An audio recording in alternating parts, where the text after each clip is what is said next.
नमस्कार and welcome to career study academy और मैं हूं मयंक लव। हाल ही में पाकिस्तान की आर्मी पर एक बड़ा हमला हुआ जिसे इंटरनेशनल मीडिया जैसे एसोसिएटेड प्रेस, अमेरिकन और जर्मन मीडिया ने भी कवर किया। हमला खैबर पख्तूनख्वा में हुआ जहां एक एक्सप्लोजिव से भरा वाहन पाकिस्तानी आर्मी कॉन्वे से टकराया। इसमें 13 से 16 जवान मारे गए और 23 से 35 घायल हुए। पाकिस्तान तालिबान के एक गुट ने इस हमले की जिम्मेदारी ले ली है, लेकिन पाकिस्तान सरकार और आर्मी ने इस हमले के लिए भारत को जिम्मेदार ठहराना शुरू कर दिया। पाकिस्तान ने दावा किया कि इंडियन आर्मी ने अफगान बॉर्डर के करीब यह हमला करवाया है, जिस पर भारत ने इसे पूरी तरह बेसलेस और अनएक्सेप्टेबल बताया। इसके बाद पाकिस्तान के आर्मी चीफ आसिम मुनीर ने सीधे भारत को धमकी दी और कश्मीर इशू को लेकर कंट्रोवर्शियल स्टेटमेंट दिया। उनका यह बयान अहम इसलिए है क्योंकि वह अब फील्ड मार्शल बन चुके हैं, जो पाकिस्तान की आर्मी में सर्वोच्च रैंक है। Tends to exploit its so-called strategic relevance, hubristic mindset, and military capacitation for adventurism aimed at political gains. In recent years, under the pretext of counter-terrorism, India's political leadership, marked by a troubling absence of strategic foresight, has twice undertaken acts of unprovoked aggression against Pakistan.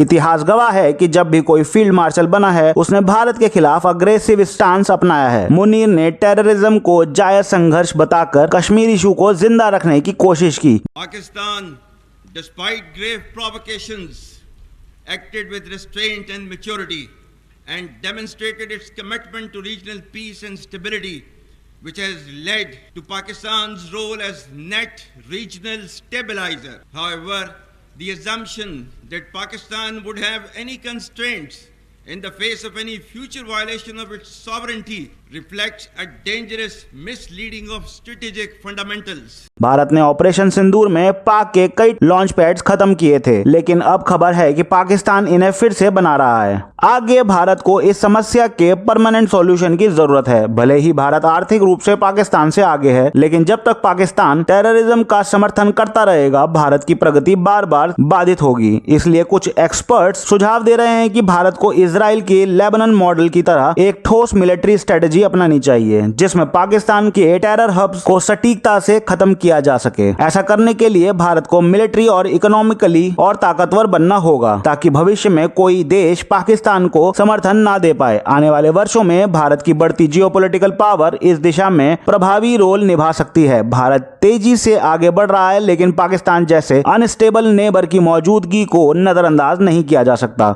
चाहे हम ध्यान दें या नहीं, पाकिस्तान की terror linked activity और नीतियां भारत को प्रभावित करती रहेंगी। हर बार हम सिर्फ टेम्पररी सॉल्यूशन अपनाते हैं, लेकिन स्थायी स्थिरता तभी आएगी जब पाकिस्तान के खतरे का परमानेंट सॉल्यूशन होगा। भारत को एक लॉन्ग टर्म ठोस रणनीति बनानी होगी, जिसमें सिक्योरिटी, डिप्लोमेसी और मिलिट्री तीनों शामिल हों। तभी देश सच में सेफ और स्टेबल बन पाएगा। अगर आप चाहते हैं कि ऐसे विश्लेषणात्मक और सटीक जियोपॉलिटिकल अपडेट आप तक सीधे पहुंचे, तो चैनल को सब्सक्राइब जरूर करें। हर सब्सक्रिप्शन हमें और बेहतर और निर्भीक बनने की ताकत देता है। धन्यवाद।